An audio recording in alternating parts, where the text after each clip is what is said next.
Sir నమస్కారం sir. నమస్తే. Sir Trump అమెరికాలో అధికారంలోకి వచ్చాక అక్రమ వలసదారులైన భారతీయులందరినీ కూడా మళ్ళీ ఇండియాకి పంపించేస్తున్నారు సార్. అయితే నిన్న వచ్చిన కొంతమందిని అంటే భారతదేశానికి పంపించిన కొంతమందికి ఆయన సంఖ్యలేసి పంపించడం ఇప్పుడు మొత్తం కూడా చర్చనీయాంశంగా మారింది. ఈ విధంగా ఎందుకు సంఖ్యలేసి పంపించారు? వాళ్ళు ఏమంత పెద్ద తప్పు చేశారన్నట్టుగా విమర్శలైతే వస్తున్నాయి సార్. దీనికి ఆయన జయశంకర్ గారు కూడా పార్లమెంట్‌లో మాట్లాడుతూ ఇది కామన్ వాళ్ళ రూల్స్‌లో ఉంది.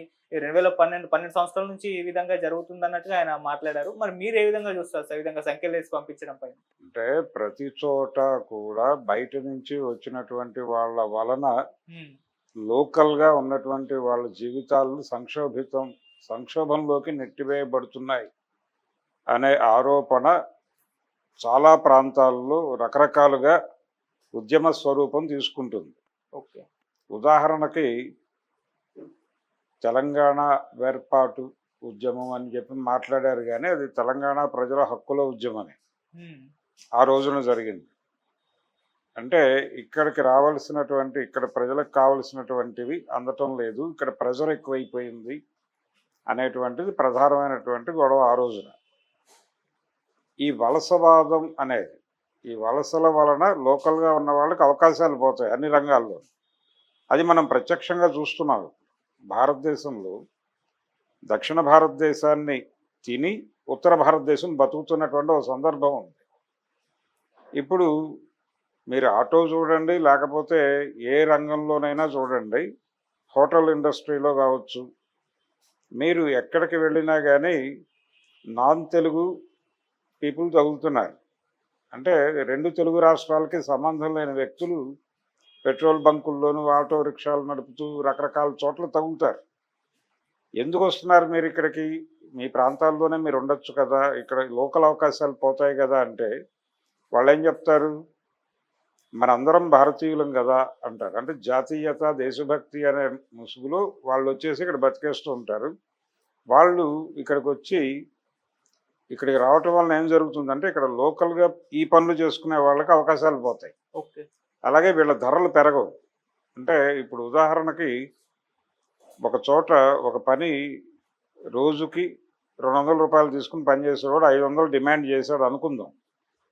డిమాండ్ చేయగానే ఆ కాంట్రాక్టరు లేకపోతే ఆ ఓనర్ ఏమంటాడంటే, అక్కర్లేదు, మీకు 200 ఎక్కువ, 150 రూపాయలకు పనిచేయడానికి బయట నుంచి వచ్చిన వాళ్ళు ఉన్నారు. అంటే బీహార్ నుంచో లేకపోతే బెంగాల్ నుంచో బంగ్లాదేశ్ నుంచో లేకపోతే ఉత్తరప్రదేశ్ నుంచో వచ్చిన వాళ్ళు ఉన్నారు, 150కి 100 రూపాయలకు కూడా పనిచేస్తాం అంటున్నారు వాళ్ళు. అంటే వీళ్ళ పరిస్థితి ఏంటి? అలా అన్న సందర్భాలు అనేకం ఉన్నాయి. దాంతో వీళ్ళు నోరు మూసుకొని అదే రేటుకి పనిచేస్తున్నారు ఇక్కడ ఏడుస్తూనే. అంటే వాళ్ళ వల్ల ఇక్కడ కూలీ రేట్లు పెరగట్లేదు. ఇదే సమస్య అమెరికాలో కూడా ఉంటుంది కదా. ఓకే. సో ఇప్పుడు అమెరికా అంటే ఆయన ఎన్నికల్లో అధికారంలోకి రావడం కోసం మాట్లాడినటువంటి ఉపన్యాసాల్లో కూడా ఈ విషయం చెప్పాడు. అమెరికాని కాపాడుతాను అని ఆయన చెప్పిన మాటలు దీని నుంచి కూడా కాపాడుతాననే. ఇప్పుడు రకరకాలుగా జరుగుతుంది. ఈవెన్ అవుట్ సోర్సింగ్ మీద కూడా చర్చ జరుగుతోంది అక్కడ ఇక్కడ తక్కువకి లేబర్ దొరుకుతుంది కాబట్టి చాలామంది యూత్ ఇప్పుడు అమెరికాకి సేవలు చేస్తున్నారు. ఇక్కడ సాయంత్రం పూట ఉద్యోగాలకి వెళ్ళి నైట్ డ్యూటీలు చేసే కుర్రాళ్ళు ఎక్కువ మనకి. వీళ్ళందరూ వాళ్ళకి సేవ చేస్తున్నారు. ఇది చీప్ లేబర్ కాబట్టి వాళ్ళు వీళ్ళతో పని చేయించుకుంటున్నారు. అక్కడి నుంచి ఇంటర్నెట్ వలన వచ్చినటువంటి సౌలభ్యం, వీళ్ళు అమెరికా వెళ్ళి నేరుగా పనిచేయక్కర్లేదు, ఇక్కడ నుండి పనిచేస్తున్నారు. దీనివలన కూడా అక్కడ ఉపాధి అవకాశాలు పోతున్నాయి నేటివ్ పీపుల్కి. ఆ నేటివ్ పీపుల్ ఉద్యోగాలని కాపాడాలంటే వీటన్నిటిని కట్ చేయాలి. వీటన్నిటిని కట్ చేస్తానని చెప్పాడు ఎలక్షన్లో. ఆ ప్రామిస్ మేరకే చేస్తున్నాడు ఇదంతా. ఇది ఎక్కడైనా జరగాలి. ఇప్పుడు మనం ఇక్కడ భరించినంతకాలం భరిస్తున్నాం. రేపు పొద్దున వచ్చే ఇటువంటి డిమాండ్ ఇక్కడ ఉన్నటువంటి పార్టీలు చేయకుండా ఉండడానికే ఏది ఇప్పుడు అమెరికా నుంచి వాళ్ళు బేడీలేసి పంపించేసినట్టే దక్షిణ భారతదేశం నుంచి ఉత్తర భారతదేశం వాళ్ళని బేడీలేసి పంపిస్తే ఏంటి పరిస్థితి? ఆ పరిస్థితి రాకుండా ఉండడానికి దక్షిణ భారతదేశాన్ని పొలిటికల్గా తన కంట్రోల్లో తీసుకోవాలని భారతీయ జనతా పార్టీ ప్రయత్నం చేస్తోంది. అంటే ఏం సమాధానం చెప్తారు వాళ్ళు? ఇదే జరుగుతోంది అమెరికాలో కూడా. కొత్త విషయం ఏం కాదు. మనుషులు ఎక్కడైనా సరే వాళ్ళు ఉన్నటువంటి ఏరియాలో వాళ్ళకు ఉండేటువంటి ఉపాధి అవకాశాలు బయట వాళ్ళ నుంచి వచ్చిన వాళ్ళు పెరిగితే పోతాయి. అంటే ఉపాధి అవకాశాల్లో ఒక ప్రెజర్ ఏర్పడుతుంది. దాంతోపాటు రేట్లు పెరగవు, జీతాలు పెరగవు, వేతనాలు జరగవు, కానీ సరుకులు ధరలు తగ్గవు. వాటిని మీట్ అవ్వాలంటే వీళ్ళకి ఆదాయాలు పెరగవు. అప్పుడు ఆత్మహత్యలు జరుగుతాయి, లేకపోతే హత్యలు జరుగుతాయి. తొలి దశలో ఆత్మహత్యలుగా కనిపిస్తాయి, తర్వాత దశలో హత్యలుగా మారతాయి. అది జరుగుతోంది ఆల్రెడీ అక్కడ. అమెరికా నుంచి ఫలానా ఇండియన్ కాల్ చేశారు, లేకపోతే మరొకరిని కాల్ చేశారనే వార్తలు చూస్తున్నాంగా మనం.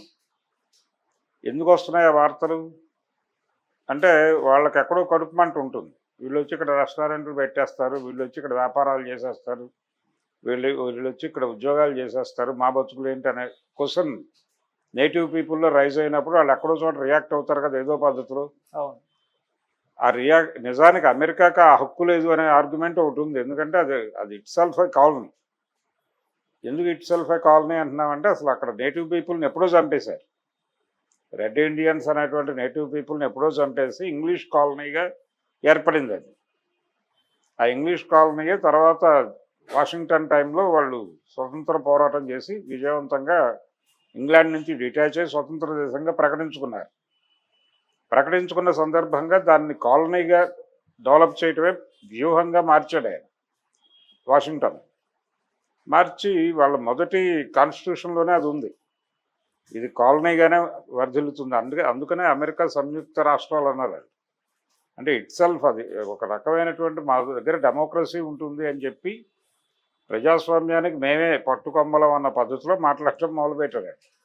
కానీ బానిసత్వం కొనసాగింది చాలా కాలం అక్కడ. అబ్రహాం లింకన్ వచ్చేదాకా నీగ్రోల్ని బానిసలుగా ఇళ్లలో చాకరీ చేయించుకోవటం అనే దాని మీద అనేక నవలలు ఉన్నాయి.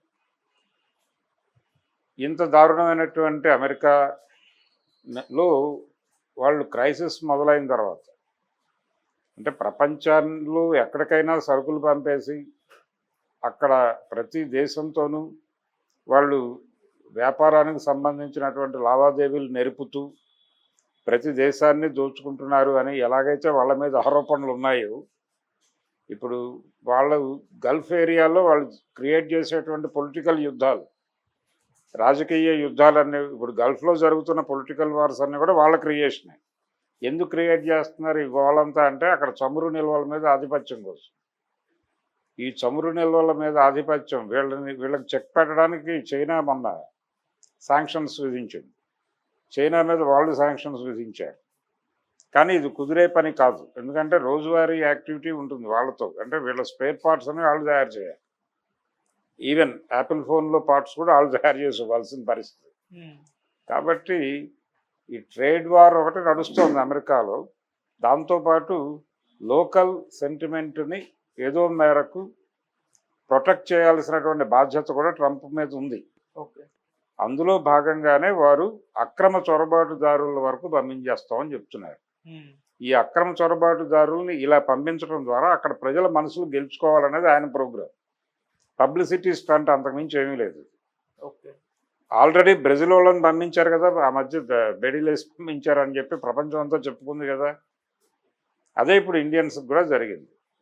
విమానాలు చక్రాలకు కట్టి పంపించేయటం లాంటి ప్రోగ్రామ్స్ ఏం చేయట్లేదు కదా. యుద్ధ విమానాల్లో అంటే ట్రాన్స్పోర్టేషన్ సరుకు రవాణా చేసేటువంటి విమానాల్లో పంపిస్తున్నారు అనేది కూడా ఒక గొడవ ఉంది.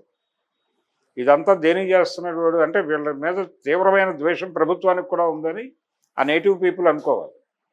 వాళ్ళ మనసుల్లో ఉన్న ఆగ్రహాన్ని ప్రభుత్వం అర్థం చేసుకుని ఆచరణ రూపంలో తీసుకొస్తోందని వాళ్ళు అనుకోవాలి. అనుకోవడం కోసం వాళ్ళ మనసుల్లో ఏ రేంజ్లో ఆగ్రహం ఉందో ఆ రేంజ్ పెర్ఫార్మెన్స్ ఇవ్వాలి. అందుకని ఈ వేడిలేయటం, ఈ గోలంతా ఇదంతా సర్క్యులేట్ అవ్వాలి. అందుకని తనని తాను కాపాడుకోవడం కోసం ట్రంప్ చేస్తున్నటువంటి క్రీడ ఈ వేడిలేసి పంపించడం అనేది. అందులో భాగంగానే జరుగుతుంది, భరించక తప్పదు. దీన్ని కాదని చెప్పే పరిస్థితిలో ఇక్కడ పాలకులు లేరు. రేపు పొద్దున అమెరికా వెళ్తున్నాడు నరేంద్ర మోడీ గారు. వెళ్ళినప్పుడు అక్కడ మాట్లాడతాడని ఇక్కడ మాట్లాడుకుంటున్నారు, కానీ అక్కడ మాట్లాడ్డా. ఎందుకంటే ఆయనకి ఇలాంటి ఇష్యూస్ ఉన్నాయి. వీటిని అడ్రస్ చేయటం ఎలా, వీటి నుంచి తప్పించుకోవటం ఎలా అనేది ఆలోచిస్తున్నాడు ఆయన, అడ్రస్ చేయడం కాదు. అందుకని అంటే పొలిటికల్గా మీరు వాళ్ళని విన్ ఓవర్ చేయగలరా లేదా అనే దాని మీద ఆధారపడి ఉంటుంది. అది సాధ్యం కాని వ్యవహారం. కాకపోతే ఏంటంటే ఇది చూసినప్పుడు బాధ కలిగి కొంతమంది అయ్యో అంటారు. ఆ మధ్య ఇలాగే కొంతమంది కాళ్ళకి బేడీ వేసినటువంటి ఫొటోస్ కూడా ఇక్కడ హడావిడి నడిచింది.